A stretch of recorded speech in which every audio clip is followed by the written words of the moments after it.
Close is the new Netflix thriller movie based on real-life bodyguard Jacquie Davis, who protected the likes of J.K. Rowling, Nicole Kidman and the royal family. Whilst the film deals with completely fictional characters and events, they aren't too far removed from the reality that Davis dealt with across her 30-year career in the profession. Throughout this video, I'll be breaking down everything that you need to know about the ending of Close, as well as some of the real-life situations that Jacquie herself went through. There will of course be heavy spoilers here, so if you don't want to know anything about the film or its ending, then I highly suggest that you turn off now. But for everyone else, I'm Definition and welcome to the channel where I watch it so you don't have to.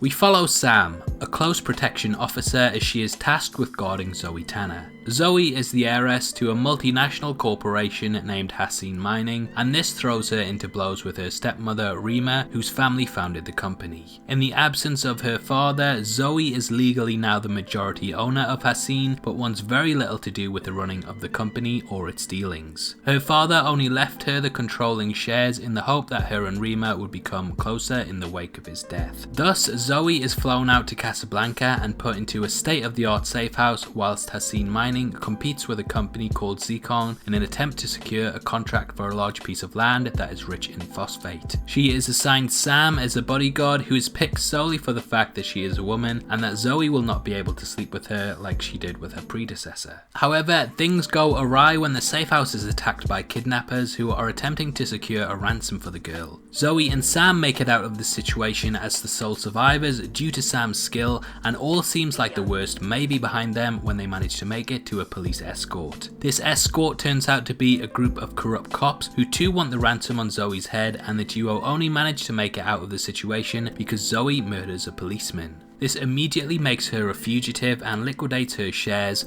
meaning that Rima, who disowns her stepdaughter live on air, is now back in control. Sam reaches out to an ally to help her escort Zoe out of the country. This brings back memories of her daughter, as it seems like Sam is going above and beyond the call of duty in order to protect Zoe. Unfortunately, Sam's ally is killed in another botched kidnapping attempt that almost cost Sam her life. The two manage to escape and, using a taxi, return to Rima to see her meeting with one of the kidnappers, who we eventually learn is a policeman working the investigation. After all of the signs point to Rima being behind the kidnapping, the two return to the safe house in order to hack Rima's phone. When the kidnappers and Rima arrive separately, it seems like they are working in tandem together until we learn that it is actually Zecon who are behind the attacks. After busting some amazing hacker man skills, Sam and Zoe manage to take down the corrupt policemen and assassins behind the kidnapping plot and reunite with Rima. Sam makes a promise to Zoe to finally call her daughter, who we learned had been given up for adoption due to Sam being a teenage mother. This highlights the themes of the film, which centre around estranged mothers and daughters reuniting to find their kinship. Just in the same way that Sam now wants to repair her relationship with her child,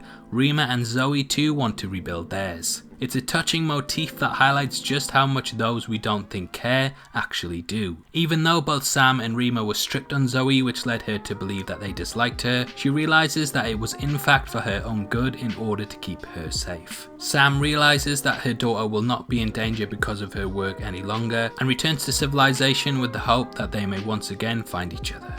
In real life, Jacquie, who Sam was based on, actually began her career as a policewoman in the 1970s. However, after becoming frustrated with the low pay in the sector, she switched career paths. Whilst she initially faced ridicule amongst the males in her profession, she eventually gained their respect due to the dangerous situations she was able to act through. Throughout her career, Jacquie has been shot at, stabbed and thrown through a window. Over the years, she's protected the likes of Justin Bieber, Diana Ross, the Beckhams and many more. She states that though she gets to travel the world visiting luxurious locations, it's a stressful job that goes far beyond stopping fans from grabbing selfies. Jacquie has had to stop violent gangs who want to kidnap and burgle celebrities, and in the case of her protection of Katie Price, this happened and Jacquie was required to act fast under pressure, like several of the scenes we see in the film. She also broke into a villa in Kashmir to rescue a 23-year-old female kidnap victim, and this put her in the crosshairs several times. Jacquie herself worked as a consultant on the film, and it's clear that a lot of the heart-pounding action that takes place in it is from her real-life experiences.